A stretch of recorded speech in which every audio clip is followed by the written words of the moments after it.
こんにちは。私はHakonです。今日はもっとひらがなを学びます。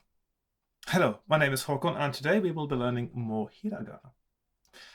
So, last time I had, hang on, bear with. Okay, so last time we went through the S and the T line, and we learned also the voiced version. So we had sa, shi, su, se, so, za, ji, zu, or zu, ze, zo, possibly ze as well. Zo.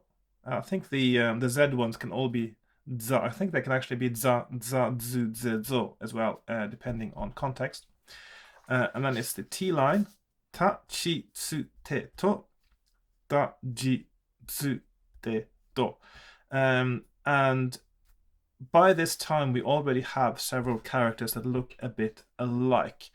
So when you're practicing them, notice the ones that are similar, write them next to each other, and then look closely at what make the difference between them, and also try to learn them together as well, so you have them sort of in the same place, and it makes it easier to avoid mixing them up. And also, by being similar, you actually remember them better because you can think of a character as, oh, that character is a bit like a mix between that character and that character. It's a mnemonic as well to help you learn quicker. So today I'm going to go through the next lines on the in the hiragana syllabary.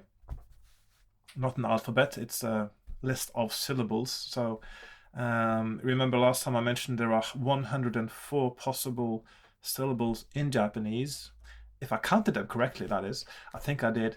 And in loan words, there are a further possible ones. I'll get back to that when we are doing katakana one day soon. But I think that once I've done hiragana, I will teach you a little bit of Japanese. I will teach you some words and also some kanji as well, some of the first kanji. And then I will gradually repeat the hiragana and also do the katakana as well in parallel with that. But first of all, before we do anything else, I think we need to learn the hiragana because I don't want this to be about learning Japanese from Latin alphabet writing. I'm sure you get other sources where you can do that, but I think it's important. Part of learning Japanese is the writing system. And if you learn it first, then everything else will be easier eventually as you go along. So it might seem like a little hurdle to start with, but it will be easier once you've picked them up a bit. So when you practice your hiragana, it's good to write them over and over again. Try to make them look nice. Look at the internet. Of course, you get lists of hiragana on Wikipedia, for instance, and just try to mimic what you see first of all.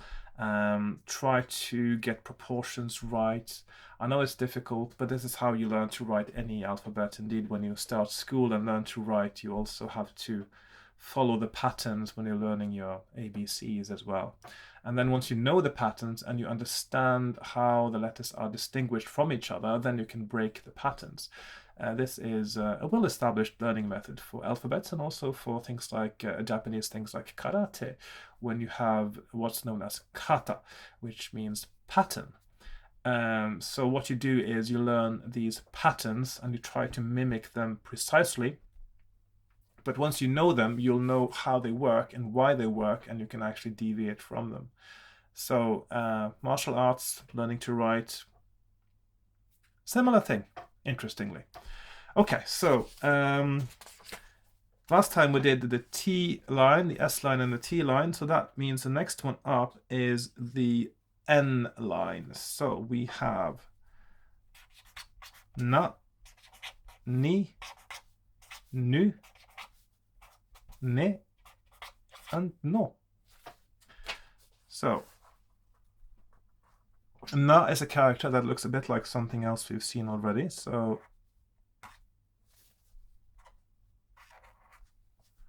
it's a bit like that. Ni, again, that is going to look very familiar. Now, if you remember from last time, the character for ta looks like this. The character for ni looks like that. They are very, very similar characters. Something to be aware of. Nu, so going like that. Around, and a little squiggle at the end, little swirl. Ne, vertical line, and also a little circle at the end there. So that's the sort of similarity between them. And these ones will, there are also other characters that look like these, but they don't have the squiggle at the end. We'll get to those one of these days as well. And then it's no, which looks a bit like that. And it's one of those characters, when you see it, you sort of think, yeah, that must be the no. It sort of looks like a no, doesn't it? It does to me anyway. And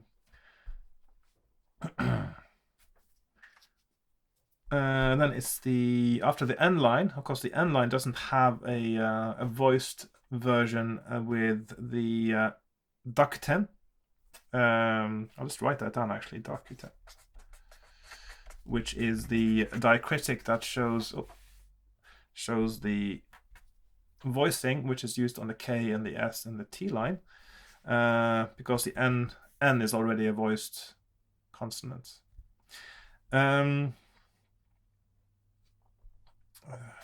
And then it's the H line is the next one. So we got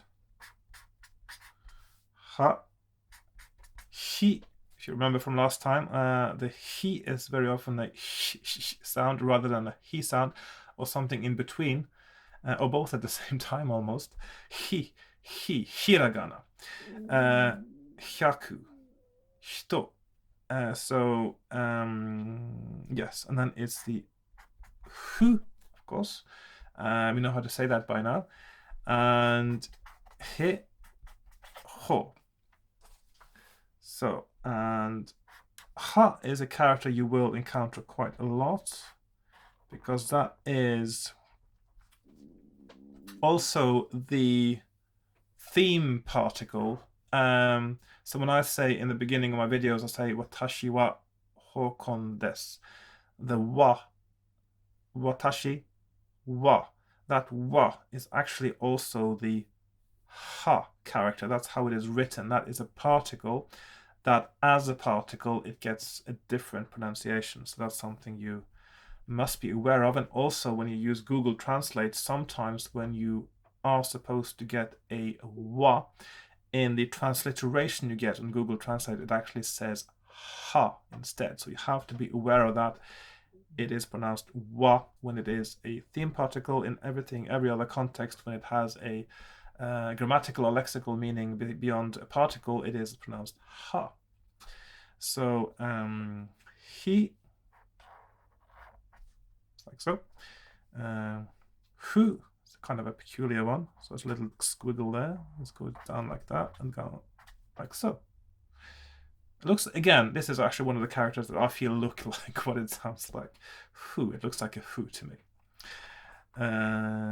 He, which also is a particle with the pronunciation e, but we'll get back to that one day when we're doing more grammar as well. So he, for now, think of this as ha and he, and when we start doing more reading and writing, we'll talk about when they are wa and e. And then finally it is ho, which looks a lot like ha, but there is got an extra line on top.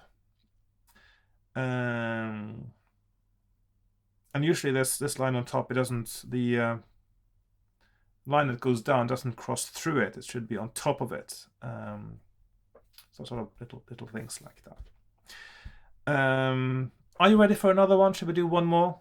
Just one more, and you need to practice these. And also, every time you practice the new ones, make sure you also practice the old ones, so that at one point you will be able to just write down the whole syllabary in one go. And just keep doing that. Try to practice writing down the whole syllabary in one go. And then every time you get to a character you can't remember for sure what it is, just skip it, and then you go and you look that up. And also, if you make a mistake, make sure you look that up extra and work on that character. The next line is the M line. So, and again, this is interesting because we have some similar characters going here. So we have oh, sorry. Actually, I shouldn't do the M line first. First, I need to do the B and the P line because that is derived from the H line. So let's do these with the diacritics. So we have, if you remember when I did the syllabary, we have characters derived from the H line that actually are ba, bi, bu, be, bo. And then there is the little diacritic that is used to make it into a P.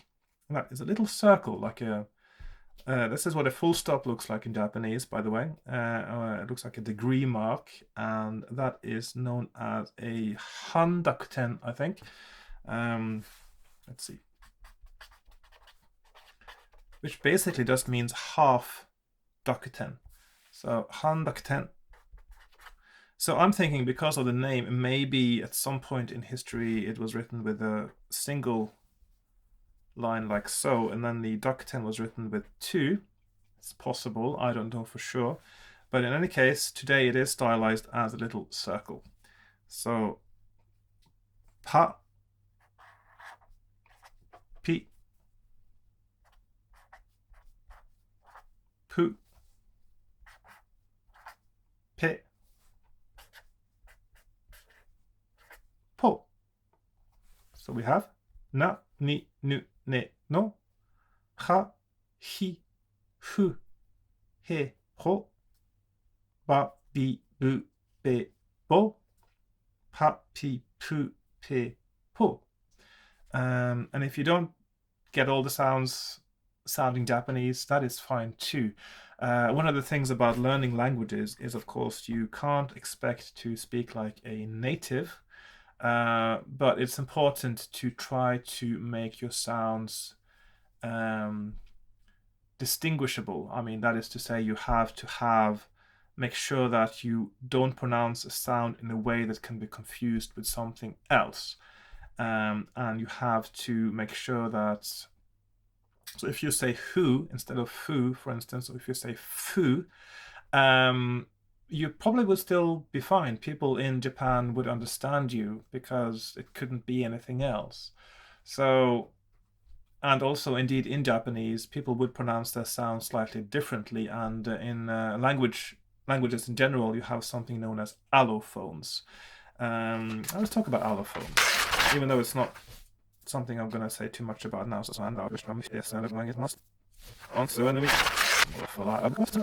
And I think I'll stop there for the day, and I'll get you through some more hiragana next time.